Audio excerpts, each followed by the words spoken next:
Assalamualaikum warahmatullahi wabarakatuh. Alhamdulillah alladzi khalaqal mauta wal hayata liyabluwakum ayyukum ahsanu amala.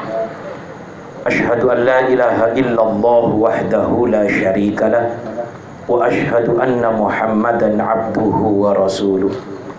Allahumma salli wa sallim wa barik ala hadan nabiyil karim sayyidina wa habibina wa syafi'ina wa maulana nabiyyina Muhammadin wa ala alihi wa ashabihi wa tabi'in wa man tabi'ahum bi ihsanin ila yaumiddin, amma ba'd. Qalu subhanaka la ilma lana illa ma 'allamtana innaka antal alimul hakim. Shadaqallahul azim. Hadratil mukarramin wal muhtaramin, para alim, para ulama, para masyayikh, para asatidzah yang jelas saya hormati, saya takzimi, para asatidz, para orang tua, para hujjaj, para tokoh, baik tokoh agama, tokoh masyarakat, sahibul musibah sekeluarga yang saya hormati, bapak-bapak, ibu-ibu sekalian yang mudah-mudahan kita semua dimuliakan oleh Allah Subhanahu wa taala. Walaupun dalam keadaan berduka, selalu terucap dari mulut manis kita adalah ungkapan rasa syukur kita kepada Allah dengan kita mengucapkan alhamdulillahi rabbil alamin. Mudah-mudahan kita semua yang hadir pada kesempatan malam hari ini dalam rangka mendoakan saudara kita almarhum Haji Abdaluddin, mudah-mudahan kita semua mendapatkan bimbingan dan ridho dari Allah Subhanahu wa taala. Amin ya rabbal alamin. Saya punya histori dengan almarhum. Tahun 2010 pertama kali saya menginjakkan kaki saya di Pulau Lombok atau yang kita kenal dengan Pulau Seribu Masjid. Saya pertama bertemu dengan beliau dan beliau yang menyambut saya ketika saya sampai dari bandara ke Majelis Taklim Dato' Lopan Center yang ada di Embung Benga. Beliau yang pertama menyambut saya dan berpelukan dengan saya. Sehingga sampai akhir hayat beliau saya masih tetap bertemu. Dan dengan keluarga beliau, dengan Inak Tuan tidak asing lagi. Karena setiap saya ke Lombok, pastinya saya mampir ke rumah beliau. Dan ada satu kenangan yang tidak bisa saya lupakan yang disebut dengan al-dzikru la yunsa, kenangan yang tak terlupakan. Saya tahu merasakan nasi balap puyung di tempat ini yang pedasnya luar biasa. Kalau kata orang Jakarta, pedas mampus. Sudah pedas mampus lagi. Saya makan di sini. Subhanallah, beliau yang mengenalkan nasi balap puyung. Sehingga setiap saya mau pulang ke Jakarta, beliau membelikan beberapa bungkus untuk menjadi oleh-oleh dibawa ke Jakarta. Subhanallah. Bahkan ketika beliau sebelum sakit sekarang ini, beberapa bulan yang lalu, saya nengok beliau di dalam ini, beliau tidak bisa jalan. Ternyata saya teringat saya punya teman bernama Haji Ujang yang ada di Lajut, yaitu orang Bandung. Beliau saya ajak ke sini untuk ngurut beliau karena Haji Ujang ini ahli dalam mengurut yang namanya penyakit saraf kejepit. Ternyata begitu diurut, alhamdulillah pada malam hari itu juga yang tadinya hanya tergeletak tidur bisa duduk, bahkan besok malamnya udah pakai sepeda motor datang sendiri ke rumahnya Bapak Haji Ujang di Lajut beserta Inak Tuan. Subhanallah. Itulah histori saya dengan beliau. Kalau kita berbicara tentang kematian, Bapak Ibu, kullu nafsin dha'iqatul maut. Siapapun kita manusia yang hidup di dunia ini, setiap individu yang bajang ataupun yang lingsir, sakit ataupun sehat, laki-laki ataupun perempuan, dha'iqatul maut, pasti akan bertemu dengan kematian. Siapapun kita, Yang namanya mati itu yang mencari kita, bukan kita yang mencari mati. Kalau bisa kita menghindar sejauh-jauhnya dari maut tersebut, dari mati tersebut. Tapi yang namanya ajal mengintai kita kemanapun kita pergi. Fi ayya ardin tamut, di mana kita akan meninggal dunia. Karena itulah Bapak Ibu sekalian, kita yang hidup saat ini masih diberikan kesempatan oleh Allah. Apa yang harus kita jadikan pelajaran dari mati ini? Yaitu zikrul maut qabla nuzulil maut, kata Nabi. Ingat akan kematian. Jangan kita ini selalu happy dalam hidup. Satu saat kita ingat bahwasanya, oh iya, saya ini akan mati. Ketika saya mati, apa yang akan saya bawa? Karena zinatul hayatid dunya matruk, semua hiasan dunia ini tertinggal. Yang dibawa hanya amal soleh yang kita kerjakan selama hidup kita di dunia. Makanya Nabi menekankan kepada kita, ad-dunya mazra'atul akhirah. Jadikan hidup kita yang semu, yang sementara ini, untuk menjadikan ladang nanti menuju ke akhirat. Bagaimana kita bercocok tanamnya? Ibarat kita punya sawah, kita tanamin padi, akan ngerampek. Kita tanamin tembakau, kena hujan sekarang layu. Kalau nggak kena hujan, bagus. Makanya kalau orang nanam tembakau ini, kalau di Madura sama dengan di Lombok. Kebetulan saya asli Madura, tapi tinggal di Jakarta. 3M kalau kata orang Madura, kalau orang nanam tembakau. Kalau hasil, bagus hasil dari nanam tembakau, Mekah, Madinah. Tapi kalau nggak hasil, kena hujan, Malaysia. Nggak kuat. Iya. Sementara maaf, modal untuk nanam tembakau kan besar. Tidak sama dengan nanam padi, nanam jagung, nanam yang lain-lain. Khusus tanam tembakau ini kalau nggak kuat, maaf, modal dapat pinjem, rusak, nggak bisa panen, Malaysia. Yang ketiga M-nya. Kalau sudah parah banget, nggak tahan, maka meninggal dunia. Makanya 3M itu. Nah, oleh karena itu Bapak Ibu sekalian, nanti di akhirat itu sesuai dengan yang kita tanam di dunia ini. Kalau tidak kita tanam kebaikan, ketaatan kepada Allah, nanti akan memetik dari hasilnya itu semua. Maka insya Allah janjinya Allah adalah surganya Allah yang penuh dengan kenikmatan, dengan ridhonya. Tapi sebaliknya, kalau hidup di dunia ini yang dikerjakan adalah maksiat dan munkarat, jauh dari perintah Allah Subhanahu wa ta'ala, justru yang dikerjakan adalah larangan-larangan Allah, maka nanti juga akan memetik hasilnya itu semua dengan dosa, dan dosa tersebut akan dibalas oleh Allah dengan nerakanya Allah yang siksanya sangat pedih. Na'udzubillahi min dzalik.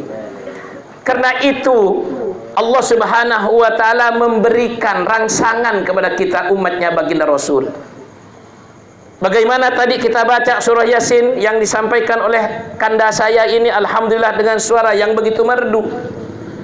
Orang yang masuk ke dalam surga, inna ashabal jannatil yawma fi syughulin fakihun. Orang yang mendapatkan ridha dari Allah karena amal solehnya, masuk ke dalam surga setiap hari, setiap saat, setiap detik disibukkan oleh Allah dengan kesenangan demi kesenangan. Nggak mikirin lagi 2024 ada pilpres, pilek, pilkada, pilpil, yang lainnya. Tidak. Karena dijamin oleh Allah setiap saat, setiap detiknya disibukkan oleh Allah dengan kesenangan demi kesenangan.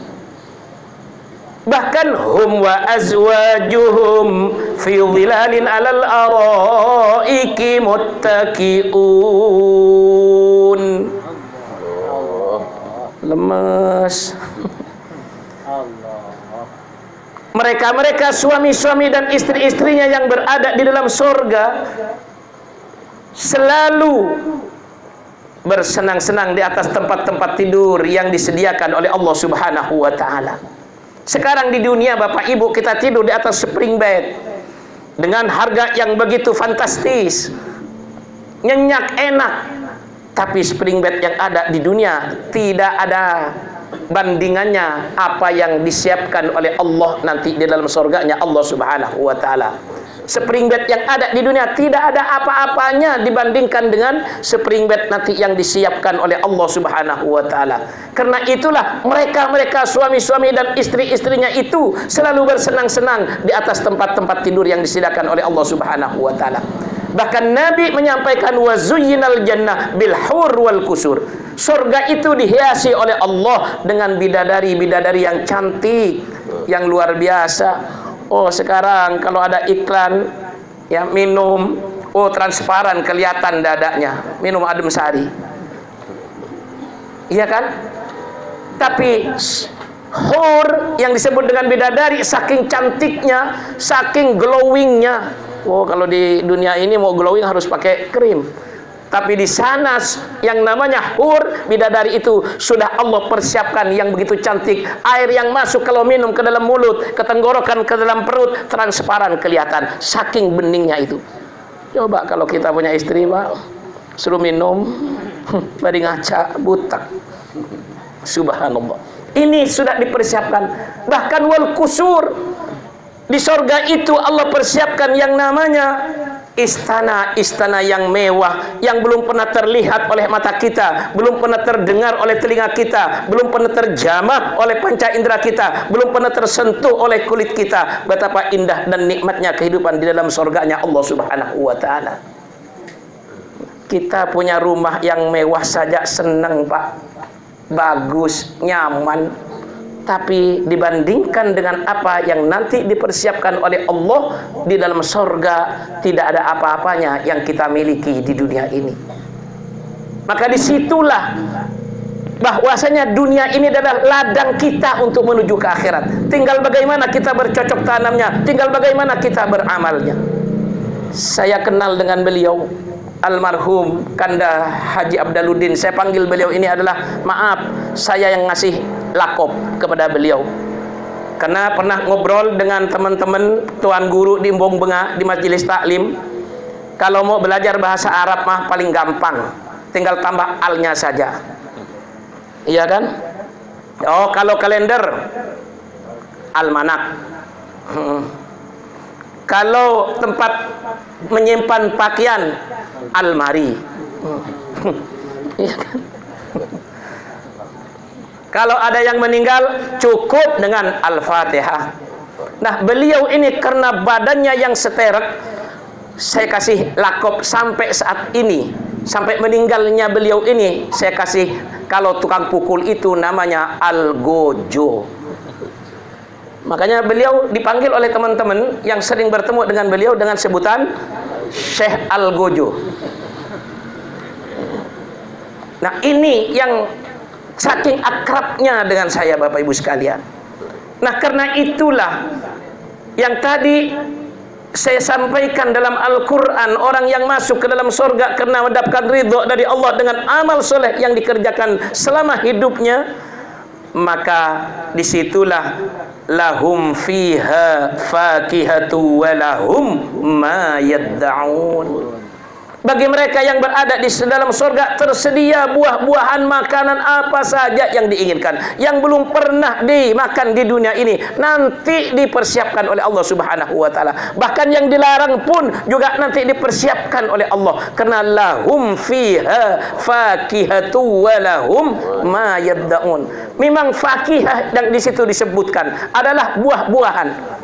Tapi ulama menafsirkan bahwasanya di antaranya adalah makanan-makanan yang lain yang belum pernah disentuh di dunia ini. Nanti dipersiapkan. Tapi mohon maaf, naudzubillahi min dzalik, mudah-mudahan yang najis enggak. Kalau sekarang ini kan lagi lagi viral di Jawa Barat, Indramayu, ada pondok pesantren yang luasnya 1.200 hektar. Terluas di dunia mungkin, bukan hanya di Asia, di Indonesia, di dunia mungkin. Mana ada yang namanya pondok pesantren luas sampai 1.200 hektar. Dan pimpinannya punya rekening sebanyak 256 rekening. Satu rekening isinya 10 miliar. Berapa itu, Tuan Guru? Hitungin. Subhanallah. Belum lagi pondok pesantrennya punya rekening sebanyak 32 rekening. Berapa itu isinya? Subhanallah. Tapi walaupun demikian, maaf, nyeleneh yang mengatakan Al-Quran bukan kalamullah, melainkan qala Rasulullah sallallahu alaihi wasallam fil Qur'anil azim. Ini banyak sekali sekarang lagi ditanganin oleh Bareskrim. Mudah-mudahan cepat ditangkap. Amin. Biar nggak jadi gaduh bagi kita umat Islam. Ini yang terjadi pada saat ini, Bapak Ibu sekalian.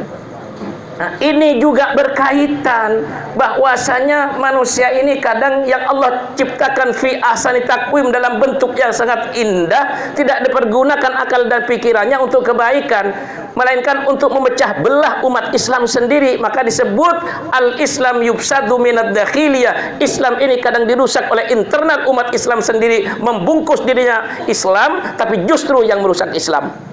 Dan yang kedua, wa yufsadu minal kharijiyah, Islam memang dirusak dari eksternal. Walan tardu ankal yahudu walan nasara hatta tattabi'a millatahum. Memang orang Yahudi Nasrani tidak akan pernah rela, tidak akan pernah ridho kepada umat Islam selagi umat Islam ini tidak mau mengikuti jejak langkah mereka. Na'udzubillahi min dzalik.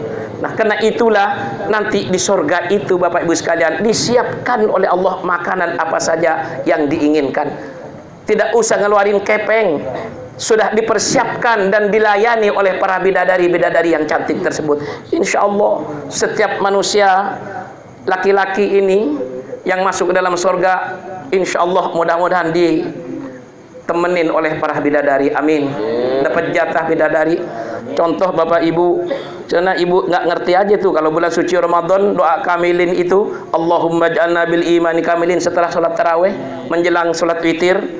Isi itu setelah Allahumma ja'alna bil imani kamilin wa li faraidika mu'adin, terus wa min hurin ain mutazawwijin. Apa artinya? Ibu-ibu yang paling kenceng tuh aminnya. Padahal suaminya itu minta wa min hurin in mutazawwijin, dan dari bidadari yang cantik itu tolong kawinkan aku dengannya. Kata ibu, amin. Kenceng banget. Ya Allah, iya minta dikawinkan dengan bidadari loh Pak. Yang ngaminin ibunya, istrinya, iya kan? Wa min hurin ain mutazawwijin, dan dari bidadari yang cantik-cantik itu tolong kawinkan aku dengannya ya Allah. Cuma karena nggak ngerti aja itu, nggak amin aja yang penting. Iya, seperti contoh tadi, subhanallah. Doa yang begitu panjang, yang luar biasa yang disampaikan oleh Adinda. Subhanallah. Insya Allah doa kita diijabah dan dikabulkan oleh Allah Subhanahu wa Ta'ala. Amin. Makanya lahum fiha fakihatu wa lahum ma yadda'un. Bagi mereka yang berada di dalam surga selalu tersedia buah-buahan, makan apa saja yang diinginkan. Tinggal punya keinginan, disiapkan oleh bidadari-bidadari sebagai pelayan nanti di dalam surganya Allah Subhanahu wa Ta'ala. Yang pada akhirnya salamun qaulam mir rabbir rahim. Keselamatan, kesejahteraan, silahkan kau nikmati surgaku yang penuh dengan kenikmatan ini, kata Allah, mir rabbir rahim, dari Rabb kita, dari Allah Subhanahu wa Ta'ala yang maha penyayang. Bapak Ibu sekalian yang saya hormati, tapi ingat, ketika di dunia ini yang kita kerjakan adalah maksiat dan munkarat, tadi juga dibaca dalam Yasin tersebut, hadhihi jahannamul lati kuntum tu'adun. Ini neraka jahanam yang siksanya sangat pedih, yang dijanjikan oleh Allah Subhanahu wa Ta'ala. 1 hari dalam neraka tersebut sama dengan 1000 tahun di dunia. Na'udzubillahi min. Mudah-mudahan kita semua menjadi hamba Allah yang soleh, yang punya amal soleh, yang memasukkan kita semua dengan ridhonya ke dalam surganya Allah Subhanahu wa Ta'ala di belakang baginda Rasulullah Muhammad sallallahu alaihi wasallam. Yang terakhir, mari kita jadikan kafabil mauti wa illah. Jadikan kematian ini sebagai pelajaran bagi kita. Artinya apa? Kita semua pasti akan meninggal dunia. Siapapun kita, mau presiden, mau rakyat jelata, semuanya mati. Contoh nggak usah jauh-jauh Bapak Ibu sekalian. Bapak Insinyur Haji Soekarno sebagai proklamator kemerdekaan Republik Indonesia sudah sampai pada ajalnya, mati kan? Betul? Kemudian Bapak Soeharto, seorang jenderal yang menumpas PKI, 32 tahun jadi presiden di Republik yang kita cintai ini, pada akhirnya juga mati. B.J. Habibie, seorang teknokrat yang bisa bikin pesawat jadi presiden, mati. Iya kan? Kemudian digantikan lagi oleh seorang kiai dari organisasi yang terbesar di dunia, bahkan NU, Kiai Haji Abdurrahman Wahid, sebagai cucu dari pendiri NU. Beliau jadi presiden juga mati. Jokowi Diman belum masih jadi presiden beliau, belum, nanti tunggu waktunya. Artinya apa? Kafa bil mauti wa illah. Cukup yang namanya kematian ini menjadi pelajaran bahwasanya kita semua akan meninggal dunia. Ketika meninggal dunia, yauma la yanfa'u malun wala banun illa man atallaha biqalbin salim. Ketika Allah sudah pisahkan antara ruh dan jasad kita, maut sudah merenggut nyawa kita, harta benda kita tidak berguna, anak keturunan kita tidak berguna, kecuali yang mendoakan kepada orang tuanya. Illa man atallaha biqalbin salim, yang setia menemani kita, maka hanya qalbin salim, hati yang selamat, hati yang baik, amal soleh yang dikerjakan selama hidupnya. Makanya Nabi mengingatkan kepada kita, Pak Bu, kata Nabi, al-qabru dzulmun, kuburan itu peteng diarak dila, kalau kata orang Inggris tuh, ya, peteng diarak dila, tidak ada sinar. Tapi wasirajuhu la ilaha illallah, yang akan menyinari, menerangi, memberikan cahaya dalam kubur itu adalah kalimatut tauhid, la ilaha illallah. Maka setiap event kita berkumpul seperti ini, kita akhiri dengan zikir kepada Allah, yaitu dengan kalimat la ilaha illallah yang diakhiri dengan Muhammadur Rasulullah. Mudah-mudahan Kanda Tuan Syekh Haji Abdaluddin diampuni dosa-dosanya oleh Allah Subhanahu wa taala.